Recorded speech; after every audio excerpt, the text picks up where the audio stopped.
Bom, aqui na internet a gente segue ao vivo.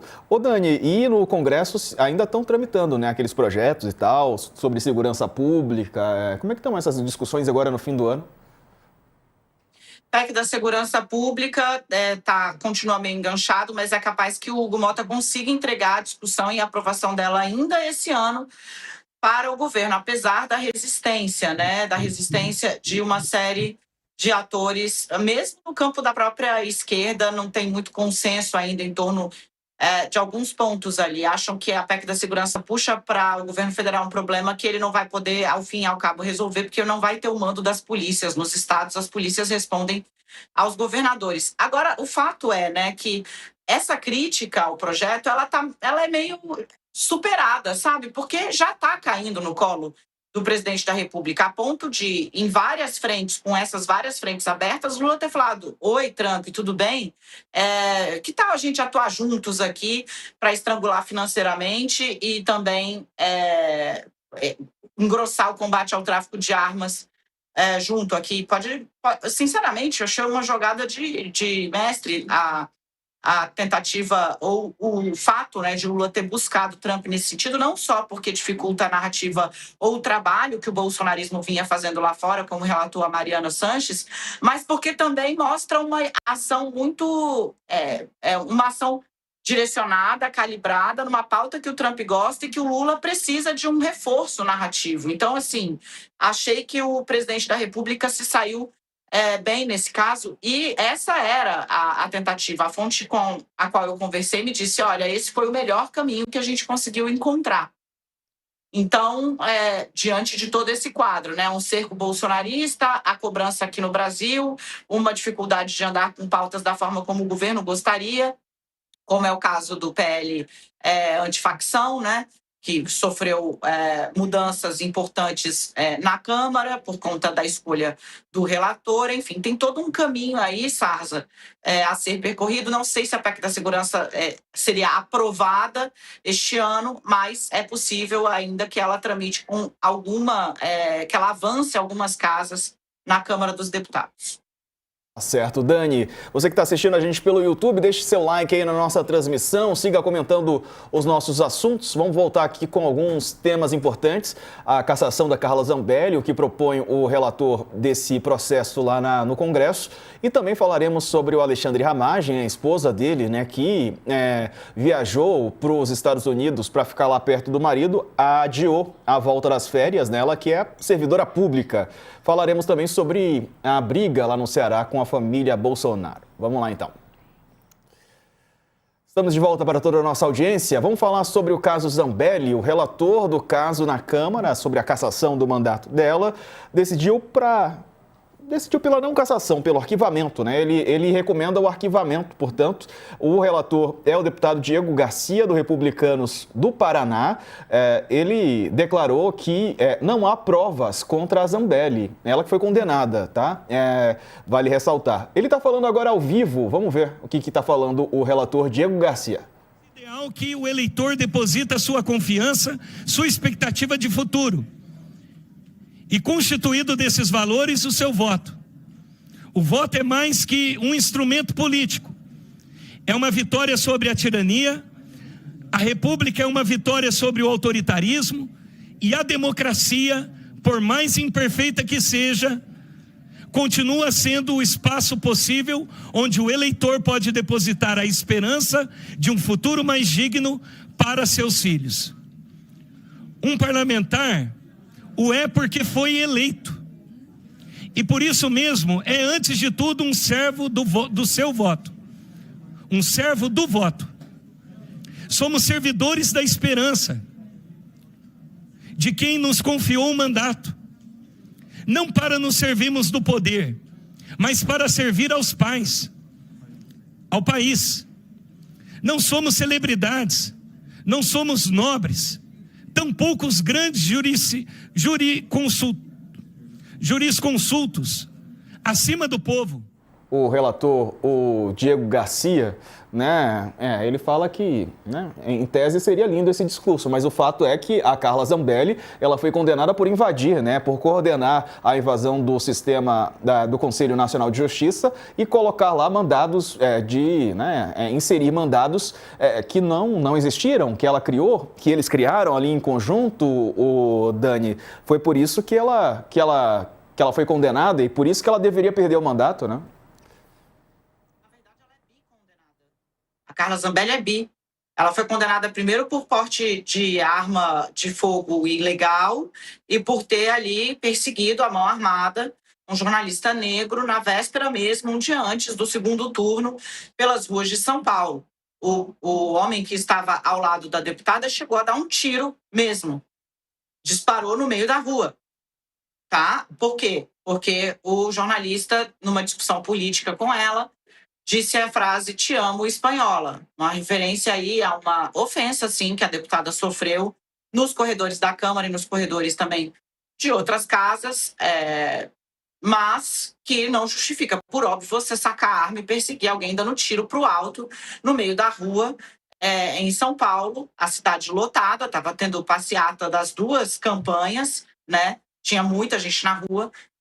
A deputada mentiu, chegou a dizer que foi agredida, o que as imagens mostram ser uma mentira.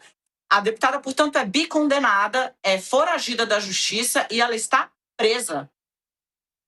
A deputada Carla Zambelli está presa. Ela está exercendo mandato? Não. Ela está honrando o voto do eleitor dela? Não. Ela está podendo trabalhar? Não. O que o deputado vinha dizendo ali, nós somos servos, ela está servindo a quem? Neste momento, não está servindo a ninguém. No momento em que decidiu fugir, tentou servir aos próprios interesses.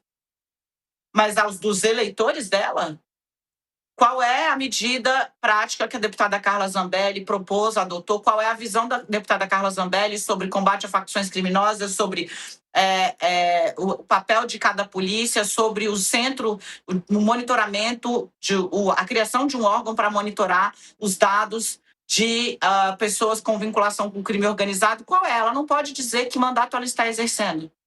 Que mandato o colega dela está defendendo. Se ela ficar na Itália, ela não vai poder exercer o mandato. Supondo que a Itália, o Ministério Público já se pronunciou a favor da extradição dela para o Brasil. Mas supondo que o tribunal, a corte, né, que vai analisar, fale, não, vamos, deixa ela aqui e saia da cadeia. Ela não vai poder exercitar o mandato. Que servidão ao público que a elegeu e é a mulher mais votada dessa última legislatura, ela está tendo. É assim, é inacreditável. Ela não pode exercer o mandato. Se você não quer caçar pela ética, ok, mas assim, de novo, a cassação do mandato já é uma consequência da condenação criminal que exceda 120 dias de afastamento. É isso. Ontem a gente teve um telespectador, Diego, reclamando bastante, né? Falando que não, que é uma prerrogativa da Câmara. A lei é muito clara. Terá mandato cassado quando? Quando houver condenação criminal, bababá, bababá. Aí, onde as pessoas se apegam para dizer que há dubiedade? Quando diz o presidente da Câmara poderá decretar a cassação ou a mesa diretora poderá decretar a cassação. Poderá não é no sentido de pode ou não pode. É no sentido de dar opções de quem vai executar o ato que a lei já demandou anteriormente. Então, assim, Sarza, é difícil entender e compreender para onde a Câmara dos Deputados está querendo navegar com essa dificuldade que ela tem de cumprir normas que são simples e de dar uma sinalização de mínimo respeito ao dinheiro público. Porque é um grupo de deputados foragidos que não exercem o mandato, não trabalham pelos seus eleitores, não trabalham pelos seus estados, não trabalham pelo país e fazem ainda jus, né, à manutenção de seus assessores, manutenção de verbas parlamentares. Agora estão tirando, né? Agora o Eduardo Bolsonaro perdeu o salário, mas há quanto tempo que ele já está lá fora? É uma situação tanto quanto esdrúxula que a Câmara dos Deputados vem impondo em nome de um grupo que, sinceramente, se tivesse apego ao coletivo, não fazia o que fez, né? Não transformava a casa onde deveriam trabalhar numa casa que abriga foragidos da justiça. Exato, né? E se fosse uma empresa particular, né? Imagine você, o funcionário está fora do país, foragido, preso, e a empresa mantém o emprego dele e os pagamentos todos e benefícios dele. Já imaginou isso? Não, porque não existe mesmo, né? Mas como é dinheiro público, parece que aí pode. O Alexandre Borges está conosco também. Vamos ouvi-lo, vou ouvir o coach também sobre o caso Zambelli. O Alexandre Borges, nosso colunista aqui do UOL, está conectado com a gente. Bem-vindo, Alexandre. Boa tarde para você. E essa do relator do caso Zambelli, ele está falando agora lá em Brasília, né? O Diego Garcia. Você vai chamar o Diego? Não, pode falar, amigo. Então tá bom. Boa tarde, Diego. Boa tarde, Dani. Boa tarde, coach. Olha, é uma aberração, é um escândalo isso que está acontecendo, é o fim da picada. Você ter parlamentares condenados já com trânsito em julgado e a Câmara protegendo. A Carla Zambelli é uma figura trágica, né? Ela é uma das figuras assim que tem uma trajetória das mais improváveis, né? Ela começa no movimento feminista, lá no FEMEN, depois vai para Nas Ruas, vira uma lavajatista radical, e aí protagoniza invasões em prédios públicos, no Congresso, enfim. Ela vai para a política e ela tem uma votação expressiva, mas principalmente em 2022, até pegando carona no episódio que a Dani citou, né, que é uma coisa realmente incrível. Ela tem quase 1 milhão de votos, né, 950 mil votos, se não me engano, para deputada federal em 2022, é a segunda com maior votação, só perde por 1 milhão de votos do Boulos.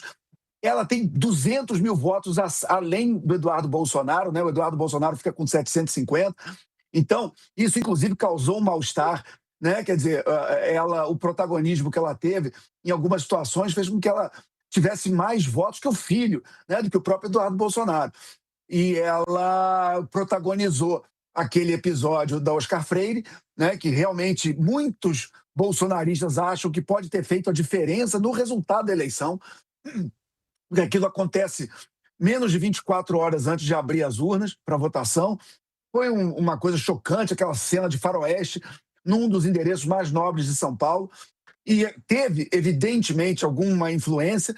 Se teve a influência a ponto de virar o resultado da eleição, a gente nunca vai saber. Mas alguma influência teve. E o último ato que ela teve para virar uma figura tóxica para o bolsonarismo foi aquela entrevista que ela dá para a Folha no começo de 2023, se não me engano, fevereiro, onde ela faz acenos ao Alexandre de Moraes e diz que tem que virar a página do Bolsonaro, enfim. E ali ela, vamos dizer, fechou o caixão das relações dela com o bolsonarismo e aí foi, de certa forma, abandonada à própria sorte. Então, essa blindagem que a Câmara tenta fazer a ela, uma pessoa condenada e presa, dentro dessa história que nós temos aí com a Itália, né? Que vai do Pisolato, do Cacciola, César e Batista, quer dizer, a gente tem essa história de presos daqui que vão para lá, o Robinho, né, que estão lá, que tem que vir para cá, enfim.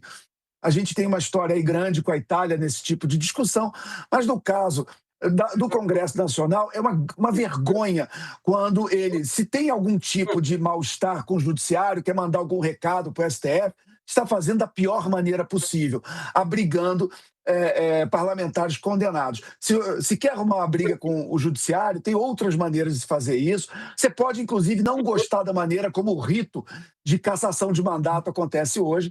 Então, quer mudar? Faz uma PEC, escreve de outro jeito.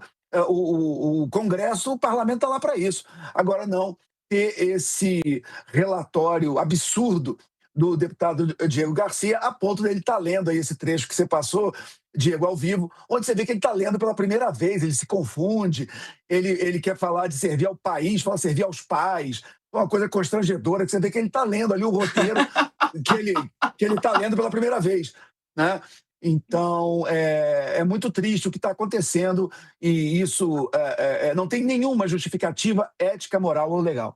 É o ato falho, né? O ato falho ali do relator. O argumento dele é que o juiz, o Alexandre de Moraes, o ministro, era suspeito, né? Porque o ministro que julgou o caso foi também vítima dos ataques. Ô, Coach. Não, Diga, Dani. não, eu quero ouvir o coach primeiro. É melhor. É melhor. É melhor. O Sabe por deputado quê? ainda está Porque quem falando? poderia.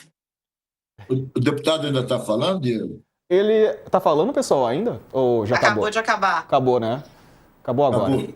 Eu não acreditei no que eu estava ouvindo. Eu nunca vi tamanho absurdo. A hora, o lugar dele. Ele parecia que estava na Câmara dos Lordes, né? Como o Alexandre falou, ele estava com dificuldade para ler o discurso. Ele não sabia o que estava falando. Não tem nada a ver com a realidade, não tem nada a ver com o que está acontecendo com a Zambelli, com o Brasil, com a Câmara dos Deputados, nada. Sabe? Esses são os parlamentares brasileiros. Esses que estão esculhambando com a Câmara, com o Senado, com o Congresso Nacional. Nunca vi coisa parecida em mais de 50 anos de jornalismo. Eu nunca vi pessoas tão desqualificadas, despreparadas, sabe, falando em nome do povo brasileiro, que eles são escravos do povo brasileiro.